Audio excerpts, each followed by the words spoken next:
Yo YouTube everyone, welcome back to the channel. Today we're breaking down FaZe Abezy. He absolutely fried in this 8, so I'll be dropping 50 plus kills. The guy is on a different level right now. FaZe look like the scariest team in the CDL as they have the last few years, so I thought why not break down Abezy's gameplay. This is from his channel, so obviously check out the real video. Make sure to drop a like because obviously it will help him out. I know he's doesn't need the help, but just because we're breaking down his video, I mean it'll be really appreciated if you could check out his real video as well. Okay, let's go through and see what he does there. Starting off, one thing I noticed about Abezy is his movement is good, everything's good, but the thing about him is his shot is just electric, right? When he jumps around corners, the way he challenges people, I think is the best in the league. So that's what we're going to focus on this specific breakdown. First opponent, let's see what he does. Goes through, and now what I want you to notice is this, all right? Let's back off slowly and let's break it down. Okay, we all know Abezy's great at jump shots, but let's see what he does here. I thought this was amazing when I watched it back earlier. So he goes through, he spots the first one, so he takes him out. Now look at the mini map, right? Someone standing on the right, it's going to be Scrap, but we don't know that yet. He's going to go through, he's actually going to jump across, jump through, and absolutely fry him. The way he won that gunfight, I just thought was so impressive, just to snap the movement, just little things like this. Like look, he goes through, takes out Nero, going to back off a little bit. He's like, cool, let me jump on. He gets a little warm-up jump, goes through, and just takes him out. And I thought just gunfights like that just look so impressive, man. So he's able to do that, and a really good play there. Going to get an AR out because obviously this map you want to be more flexible, right? You want to use a sub and an AR depending on what you want. Okay, I thought you had an AR there. I might be tweaking. I think he gets an AR later on in the gameplay, but for now goes through, spots one, takes him out. Again, the jump shot, very consistent theme with Abezy, right? He loves the jump shot. Obviously most pros do, it's a very popular mechanic, but the way he does, I feel like every challenge he does is just a jump shot in my opinion. He's just great at it. Again, you see the same thing as he goes through to this corner, right? Some people might slide cancel. No, Abezy's going to go through, he's going to jump, and as he jumps, right, I want you to notice something. When you're pushing this play, he jumps short. There's a difference between the short jump and the long jump, okay? So let's back off and see what he does, okay? Let's back off and let's re-break this again. So what Abezy does better than any pro is the short jump, right? So what the short jump is, basically he lands, so when he lands, his feet touch the edge of the wall, so he basically cameras the opponent. So let's go through and see what he does. He chucks a stun in, so look at this, he's going to back off because he's stunned. The reason he backs off is one, to make sure no one's around him, and two, just to get that momentum from the jump. Look what he does now. He's going to go through, he's going to jump. As he jumps, look where he lands. He lands at the edge of the window, and he's able to camera his opponent. So although his opponent had a nade there, even if his opponent had a gun, he'll probably win this one. So you guys need to incorporate the short jump into your game. Look at this, he goes through, jumps around the corner, short jump, takes him out and backs off. Okay, really effective stuff there. So if you guys are obviously trying to improve the short jump, I highly recommend using that. It's just a really good way of winning more gunfights. So there's one way of using it, and we saw it at Abezy. Goes through, now he's on the hill. Again, just trying to finesse, get some time here. 35 seconds left. Some people like to stay on the hill the whole time. I'm okay with you getting off the hill. Scenarios like this, if you could play your life a little bit, but I think there's a balance, right? You need to get on the hill when you can, and you need to play your life when you can. And I think right now, he's just watching over. They only lose 2 or 3 seconds, but because he gets the kill, I'm okay with it. And again, look at this. He goes through. I've not seen a proper slide cancel from Abezy. All I'm seeing is a jump shot, and it's so effective. He goes through, takes out one, recenters to the second, and I think it's really important to break down different play styles. Like with Shotzzy, there's a lot more slide cancels, a lot more, sliding around corners, a lot more finesse. With Abezy, it's straight on cameraing, jumping around corners, and just frying people with a ridiculous aim. Again, goes through. Selim's at the back here. Let's see what he does. Going to go through again. He knows Selim's there. Going to jump across. The jump across is really important because what he's doing now with the jump across is, instead of sliding here, he's jumping. You could do either, but he's jumping across to get information. So as he's jumping, he's looking to the left, and this is going to allow you to paint a picture. So whenever you're playing and you want to gather more information, this is what you should be doing, okay? You should be going through, instead of walking in a straight line, he sees Selim there, cool, backs off. Now he's like, right, I'm going to chuck a stun on the left, so that stun's going to get intel on the left. He sees Selim in the back. Instead of walking across and getting shot, he's going to jump across. As he jumps, he's looking to the left, and look what he's doing. He's able to get some intel that somebody's going to the top third. So make sure when you're running, whenever you're positioning yourself, you hear the call out, he's always able to get extra information because he's playing for information. So when you're playing, make sure to play for information. If that means jumping, sliding, wherever you're doing, make sure to play for information for your team. So that's just a really good job what he does there. Goes through, gets some information, going to pre-aim the right here, and he's just playing for that first kill. Again, goes for the jump here, slides across, absolutely fries Nero. That's like the first side cancel we've seen, and he's just absolutely pissed on Nero there. Goes through, what can he do here? Going to jump across again, and he gets taken out by Abezy. So far, first 2 hard points going quite back and forth here, and there you go. He gets the AR out, going to use his equipment. He's actually getting killed from the spawn. Now, I'm not going to break down the spawns too in detail, just because the spawns have actually changed. This is the last patch I believe they're playing on, because the CDL's on the old patch. But right now, oh my god, this was insane. This was insane stuff here. But anyways, yeah, this new patch that we're playing on isn't the same. So let's go through this, okay? Let's talk about this. This next segment, we're going to see Abezy take on 2 players and overall just use his map position and his awareness to get the kills there. So let's see what happens. So he goes through, he slides across. He's centered onto the left here, but he actually sees an opponent in front of him. There was actually 2 opponents there. So he's going to back off straight away and start pre-firing the first one. So let's back off again and see what happens. So right now, he's kind of cool out in the open, okay? So if we break it down slowly, look at this. The opponents now see him. He's in a terrible spot. If he goes for this gunfight now, he's probably going to lose it. So what he's going to do is going to overcommit into the other side. He's going to back off. He knows the opponent's going to chase him, and this is what you need to use a pre-fire. He goes for the pre-fire, great shots there, takes him out, and now what he's going to do is go through, use his equipment on the wall. Think about it. His opponent, who we just killed, Nero's going to call out to his teammate. Abezy's one-shot challenge him, right? So Abezy's going to chuck a stun grenade. He's able to use the stun grenade, back off now, and now what he's going to do is what I showed you earlier with the short jump, okay? So he's going to go through, short jump around the corner, and absolutely fry Celium. So just so that he's able to get a nice 1v2, make sure you drop a like on the video. Okay, I don't know why I said to make sure you drop a like. That was for a short. I was doing a little segment there. My brain just programmed to drop a like, but I'm going to leave that out of the short. Anyways, let's get back to the breakdown. I don't even know why I said that. But yeah, let's go through and see what we can do here. Okay, he's going through the left there. So he gets a nice little 2-piece. So as I mentioned, he gets a 2-piece, chucks a stun off. That was just an excellent play. And now while the stun's going there, right, he's going to watch the left, make sure no one's there, go through, absolutely fry Celium. And again, he's just getting so much intel. So now look at the minimap. He's got the 2-piece. He sees a red dot there. He's going to go for the pre-nade, but the pre-nade works out perfectly, sticks to the opponent's head. And that is a fantastic 3-piece from Abezy. He goes through and he actually gets the 4th on Celium. So just the amount of pressure the guy is putting on the map right now is ridiculous. The 4-piece he just got was insane. It's all just flair, finesse, just everything you want in a player he's having right now. Great play from Abezy. Going to go through, watch the front of the hill here. You want somebody with a trophy system here just to finesse the hill, just to kind of hold that area, and he can watch the front or the back now. Looks like they're going to hold the back here. His teammates holding the front. So this means, all right, they're going to come through the back. So he's going to take his time, picks up an AR. Look what he's doing. As he's watching this, he's strafing left and right to maximize that aim assist. Very effective, very important. But let's take a look at the mini map. This is how you can rotate. This is how you can learn spawns, right? Gwyn gets a huge 2, gets a 3-piece. Gwyn dies, Draza dies. Okay, hang on. There's 3 red dots there. They're going to be at the front. So he's going to watch the back for a second. Okay, this is so important to break down. So many people ask me in my comments, how do you know where people are spawning? How are you aware where people are pushing through? This is a perfect example. If you watch Abezy now, he's watching the flank on P3 sub base, P4, sorry. He's watching the flank. As soon as his teammate spawns up right now, look at the mini map. His teammate just spawns up, okay? That gives him an intel, right? No one's pushing the back, turn around. So if you can get effective at doing this, if you can watch a scenario, an area, and your teammate spawns there, that's going to paint a picture, right? No one's there. They're going to be at the front. So straight away, look, he slides through and he watches the front of the hill and he's able to help his teammates. Although he died there, you can see the use of the minimap awareness, okay? Really important. If you guys are trying to improve, make sure you use your minimap to understand where your opponents are based on your teammate's position. So really, really important stuff that you saw, right? As soon as draws a spawn at the back, okay, cool. His brain focus, right? They're going to come through the front. He goes through, they come through the front. Same thing now, you know, his teammates at the front here. Somebody could push through the left. So he's going to go through. He's probably going to watch over and then maybe one of them will watch the pinch. Let's have a look at the mini map here. Again, same thing. You want to look at the arrows, okay? When you look at the arrows, when you look at the arrows, you can see one thing. All 4 pros now are looking at the front. Sorry, my voice is going. Let's see this bit again. Oh, I hate my voice goes out. I talk so much, that's why. Okay. Right now, they're holding the front of the hill, and you can see a thing, right? You can see that all 4 of the players' arrows are watching the front. So this is why it's so important to have communication and minimap awareness. As soon as they realize this, look at the minimap now.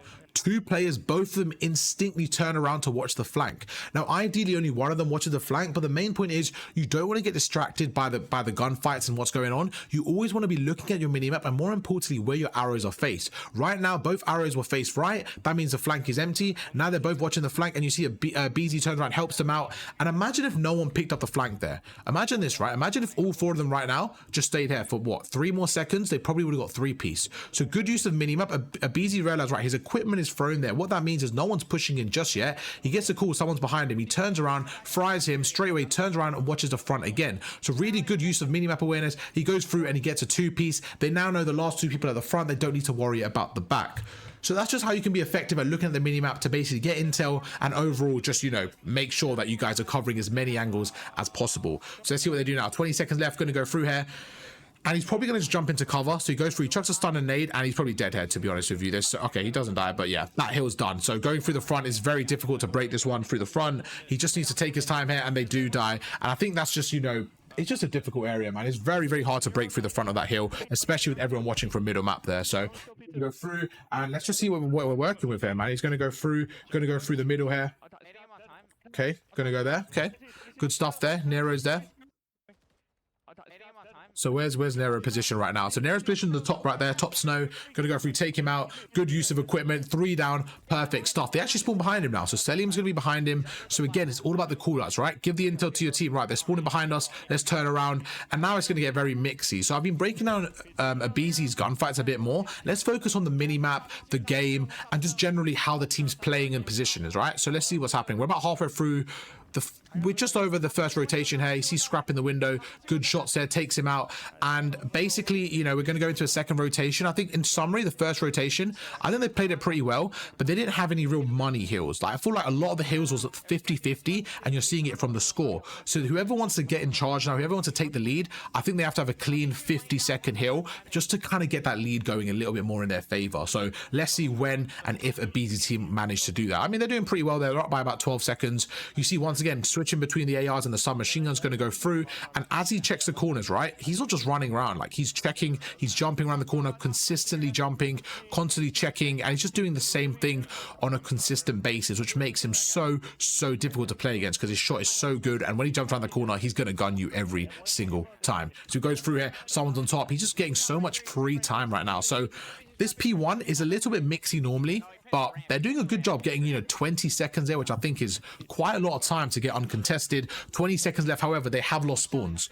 So breaking spawns now is going to be so important. The way they break these spawns will make or break this game, in my opinion. With about halfway through, if the other team get a good 50 seconds here, it's going to be very difficult. So they get one, they get the second, Draza takes out the second. And I think the other team trolled there, in my opinion. I think the other team trolled. I think they overcommitted slightly, because now you can see, right, they've got a decent, you know, setup on the right. There's a few people through middle, but they're not doing too bad. Abezy kills him, and they're going to spawn at the back here. This was an absolute collapse from the other team. So right now, the other team, they needed someone at the back, but what they did is they gave so much pressure to middle map. Draza gets a huge 2-piece, and now look, they've actually given up middle map control. So although Abezy gets his kill on Abezy, there's no need for them to have that many players pushed up, because guess what? Abezy spawns right at the back, and they've given them the spawns. This is just, in my opinion, a massive troll from the other team, and it happens a lot, right? When you're playing 8s, obviously it's not your team, so it's a little bit difficult to get those setups underway, but, you know, they're pros, so I assume they can, you know, do a little bit more coordination than that in terms of the other team, but it is what it is. They go through, there's one from Abezy, pushes through, does get taken out there. The trades are going in, going back and forward, down to the wire here, 110 to 116, incredibly competitive game. 25 seconds left. It's start to worry about the rotation, okay? It's time to worry about P3 and what can happen there. Again, great gunfight there. So right now, as soon as he goes for, if you're going to commit to this gunfight for Abezy, you need to make sure you pick up at least one. Otherwise, this is a bit wasted, because somebody could be pinching the left for the spawns. So he's going to go through, he slides across it, takes out one, and it's just this gunfight here.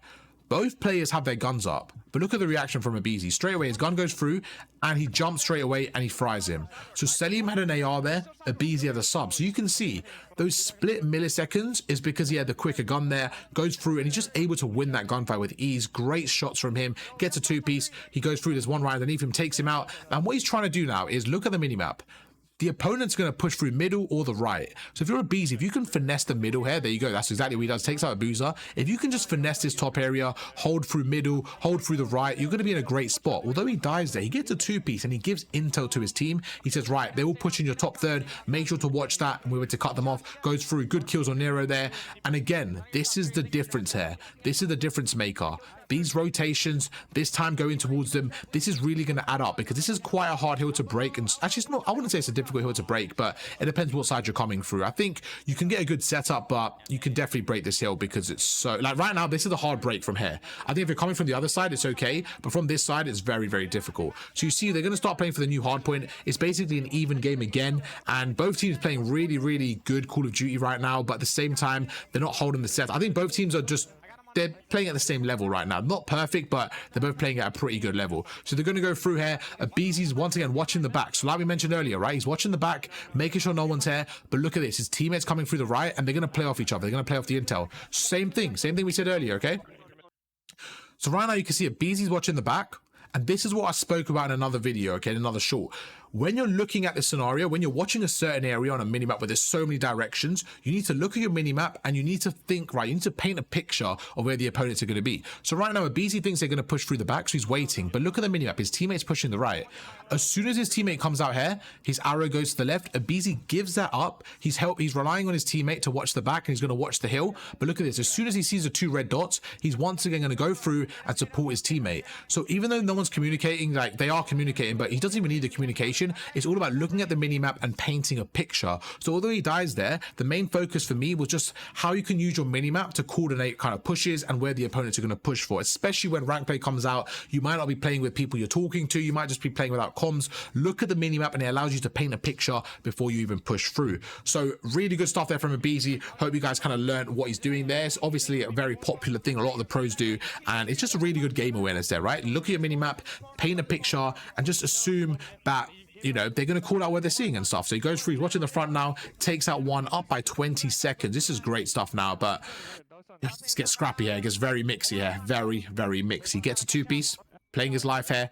Now, what you want to do, right, you kind of want someone to slide in, but as someone slides in, you want to watch over them. It's very difficult because it's so many plays. Now, if I'm the other team, I'm low-key, I'm sending someone on a route to make a play on the flank, because if they can flank them now, that is a free 4-piece. Remember I spoke about earlier with the arrows?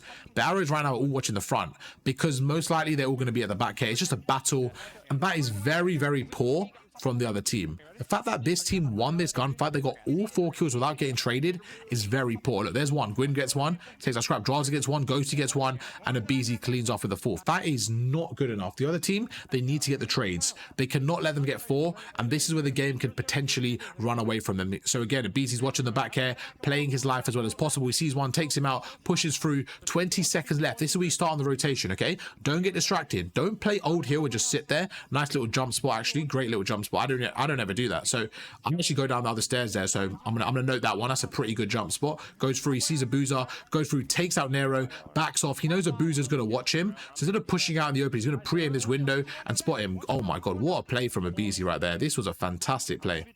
This was a really, really good play from Abezy. Oh my, that was actually incredible. It didn't look like anything crazy, but that was insane. So he got shot from Nero, so he knows Nero's watching out the window. Instead of just pushing him, he's going to hold the angle. As he holds it, he's going to make him weak, back off, go forward. Now he's one shot. He knows he's going to back off. He gets the Renetti out, and he just full sends it. He's going to get into their face and try to flip the rotation and get that area of the map. Turns around, takes out Celium. There's someone on the hill, and great play from Abezy. Gets the cruise missile. The guy was on a mission. Absolutely beaming. Let's see what he could do here. Up by 30 points here. So in this scenario, you kind of want to keep the game how it's going, to be honest. You know, you've done pretty well. You just want to keep the game how it is. You want to keep it close, keep it contest heavy. And if you can split time, if you can both get 30 seconds each hill, both teams, you're going to win the game because you're up by 20. So that's their logic right now, just making sure that they, you know, split time at minimum. If they can get a setup, that'll be perfect. But right now, you see they're keeping them off the hills. They're getting the kills. And right now, this is what you'll do. You just want to keep them off the hill. Keep them off the hill. He takes out one, goes through again with the pre-fire. He spots him. Fantastic discipline. I really believe if he had a submachine gun here, I really believe he would have pushed him, but he takes his time, he holds it, jump shot again, huge 2-piece, and what can I say, man? What can I say? This is a clinic right now. This is an absolute clinic from Tyler Abezy. 3-piece right there. What a play. Pushes through. They're going to go over to P1, takes out another one, goes across A, sees him on the right. Scrap time goes there. Scrap takes him out. The trades go in, but they're up by 34 points. It all comes down to the last rotation. We're on the P1. Hey, goes through with a stun when he gets taken out by Nero. It's going to go back and forward, but let's go forward and skip to the P2 once we get through this little bit here. Right now, I'm expecting it to be mixy, and what they want to do, they want to play for P2. However, the other team doing a great job of bringing this one back. P1, they can make it a money hill if they really set up properly, but, you know, it's not easy, and they made it very, very doable there. The other team doing a great job. Abezy, they actually spawn out here, so they started to troll a little bit, to be honest with you. They had such a lead, and they started to troll a little bit, but Abezy goes through. Now, look what he's doing, okay? He's on the middle map here. If you're going to be this player, if you're where Abezy is, okay, before we watch anything, you have to get 2 kills minimum. You're gonna die here regardless. Someone's gonna trade you. You have to get 2 kills. If you get 0 kills and die, you become a liability. So he goes through, you see Scrap, you see he doesn't kill him, but he gets the assist. We're gonna not count that, and he dies right there. Abezy, if he could watch this back, I'm sure he would say that was, you know, he should have done better there, because what happens is he dies, he gives them pressure on the hill, and he makes his team has to make a play there. Luckily enough, Ghosty with a huge 2-piece, they get traded, and you can see it goes back and forward, and I really think he has to win that one, but he does kind of get a huge clutch gunfight on Aero. But yeah, if you're in that scenario, you just really have to play for a kill, at least one guarantee, and I think you're okay because you get the trade-off. Your main job there just to delay their push, right? So if you're not delaying their push, then you're just kind of trolling. Look at this play again. He jumps around the corner. As he jumps, right, the nade's hitting him, the guy's pre-aiming him, but he jumps again. It's that second jump that makes his gunfight so deadly, right? It's that bunny hop, but without the bunny hop. You know what I mean? Like, it's just that second jump. He goes a little bit further, but he's not bunny hopping. So he goes through 20 seconds left. If I'm in this scenario, am I feeling confident? I think I am. I think I am feeling confident, but at the same time, it's definitely not over. The other team can get one break and it's over, but you just got to play your odds right now. Get the trades going and you're good to go. It's very even, but they have the spawns. Very important stuff. However, you look at the kill feed, it's literally red right now. This is not what you want to see. And I don't mind this play from Abezy. He's going to go around and he's going to guarantee himself at least 2. If I'm you know, a betting man right now, I'm betting on Abezy to get at least 2. He gets 1, he spots a second, and there you go. You just know with this route, you're going to trust your submachine gun player here to get a few kills and just play the flank. So he goes through, takes out 1. I actually like this route here. Instead of going up the stairs and it's quite predictable, he goes through a different angle, and he's going to watch the door. I really like this play. He sees him on the top there. You see on the red dot. He jumps out. He fries a boozer, and there you go. He picks up 2. He knows they're going to be on his right now, so as he goes through, he's going to jump across there, takes his time, spots a third, spots an arrow. He's going to call him out top third, and this is a good play from Abezy. He's playing his life well. He's just trying to cut off those angles, right? He's just trying to make it difficult for the enemy team. Again, sees Nero, jumps across, fries him, plays his life well, and Gwyn can't handle it. He takes out his own teammate Abezy. Don't know what that's about, but 15 seconds left. Okay, let's take a second to think of the game. You need 15 seconds. There's 25 seconds left on the board. Your opponent need 42, okay? Next hill is a money hill. What do? You rotate. You rotate here, okay? I don't mind this for a second or 2, but you want to rotate. You want at least someone on the rotation. So you see, Abezy's watching old. Whoever spawns up now, they have to rotate. 1,000,000% they need to rotate there. If I'm Abezy, I'm probably rotating there, to be completely honest with you. But he goes through, you know, they're going for the new, they're going for the old. They just need to go new right now. In my opinion, I'm really not a fan of this play. It might work out, but having 4 people on old right now, I don't understand it, especially with the time left with 8 seconds. I know, oh, I see actually. They might get fortunate here. Let's see what happens. They might get quite lucky here. Okay, so I'm gonna tell you why I don't like this play, and maybe you guys can let me know in the comments if you disagree. I see what they're doing. With 8 seconds left, right, they're trying to get them off the hill. They're basically playing it. This is the game they're playing. They're playing to get the opponents off the hill within 10 seconds and keep them off the hill. That's what they're playing, right? Because there's only 8 seconds left. My problem is, if they lose this, if they don't get this, they've given the other team the rotation, which is not good enough. Like right now, I think about it, right? Think about it. They need 8 seconds off the 11. If this player plays his life for 2 seconds right now, if he plays for 2 more seconds, like right there, if he plays for 2 more seconds, or they had 1 more player there, they do not win this game. They just about win. They win by 1 second. Or if Celium somehow gets on the hill, they don't win. Look at this. 3, 2, 1. They win by 1 second. If the opponent sets up now, they win the game. I'm not a fan of that play in my opinion. I think they left that very risky towards the end, and I don't think that was the best play. Just because it worked, it doesn't mean it's the best play in my opinion, right? You can have 2 ways of getting success where one is a bit more reliable. In my opinion, if you want to play clean, I think you should rotate there, set up the new hard point. You give them 10, it'll be 235 to what, 220? You get another 5 to 10 seconds, and then you can get off the hill there. They won the game, so it doesn't really matter, but I think that was a little bit risky. But Abezy, 52 kills. The guy was a menace, an absolute clinical performance. Now, if you actually look at the kills, I don't think they played great Call of Duty. The reason is they got 20 plus kills from Abezy, right? The other team, they all went negative besides Celium, so that's +7. The rest of the team went negative, and on this team, they basically had like 20 more kills. If you're going to get 20 more kills and win by 20 seconds, it's not a consistent way. That means you didn't play great.